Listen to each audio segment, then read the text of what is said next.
to this exclusive. 2 JMPD officials and a member of the public have been arrested for theft and illegally dealing with ammunition.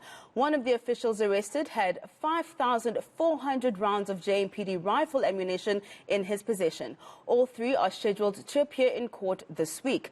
But what was their plan with the ammunition? For more, we're joined by Barry Bateman, who is with us here in studio.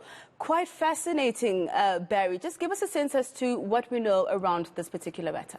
Yeah, a significant breakthrough from the Hawks and their specialized unit that deals with illegal firearms and ammunition. Now, what we've managed to establish is that it was a sting operation that took place on Friday afternoon. That was the end product, what we understand, of months of undercover work by this unit.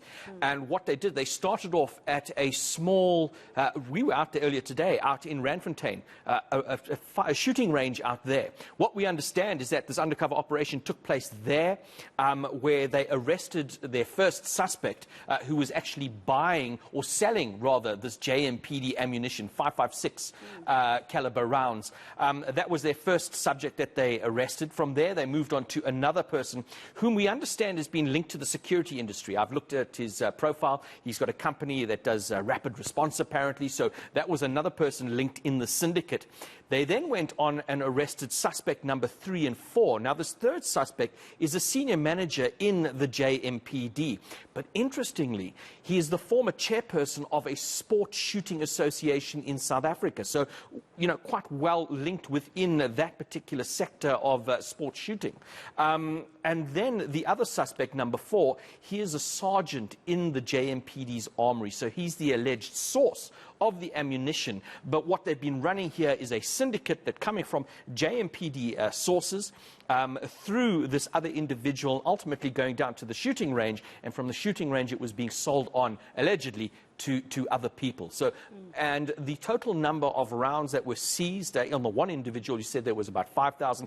In total, the Hawks have managed to seize about 14,000 rounds, 5.56 rounds, and if for those people unaware, these are rifle rounds that go into, or you know, you can shoot them in the likes of the R4, R5 rifles that are state issued. Barry, I mean, this reminds me of a story you did a couple of months ago with regards to the Norwood police station. What's the significance of this breakthrough? Well, I think it just speaks to the fact that we've got state officials, people whom the public looks to for protection, that are selling the state's resources to the public, to criminals, and ultimately having those resources turned on them. I was speaking to the JMPD spokesperson earlier today, and the way he explained it was the shocking aspect that our members get shot at just about every single day, and here you've got a case where the very same bullets that you know, are from your employer are actually being turned on you. So in Norwood, you had the police officers allegedly selling the firearms or getting firearms out of the police station. Here you have the ammunition that goes into those firearms coming from the JMPD. So it's a horrible state of affairs, a very welcome breakthrough from the Hawks, so they must be commended for the work that they've done here. I've been out to the shooting range, I've spoken to the JMPD, and I've put together this package. Take a look. All right. It was at this rural shooting range outside Randfontein where the Hawks sting operation kicked off. Months of work paid off with the arrest of their first suspect. Within hours, 3 more men, including 2 JMPD employees, were in cuffs.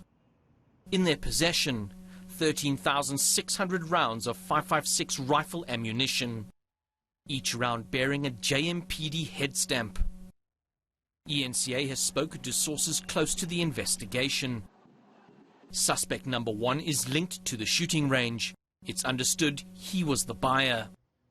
Suspect 2 is the director of what appears to be a security services company. Number 3 is a manager in the JMPD and a former chairperson of a sports shooting association. The alleged source of the ammunition, and number 4 on the arrest list, is a sergeant based at the JMPD's armory. The JMPD says it started a probe of its own. We are conducting an investigation internally on how this matter has been going, but we are closely working with Hawks, who have been conducting this operation, and it is a really terrible situation, and the department is really disturbed at what's been happening, because officers do go through dangerous situations where they fight criminals and they get shot at on a daily basis, and you never know that you're being shot at with bullets from your own department. Fichla says an audit will be conducted of their armory, because it's not known how much ammunition is unaccounted for, or how long and to who the suspects were selling the rounds. Barry Bateman, Randfontein.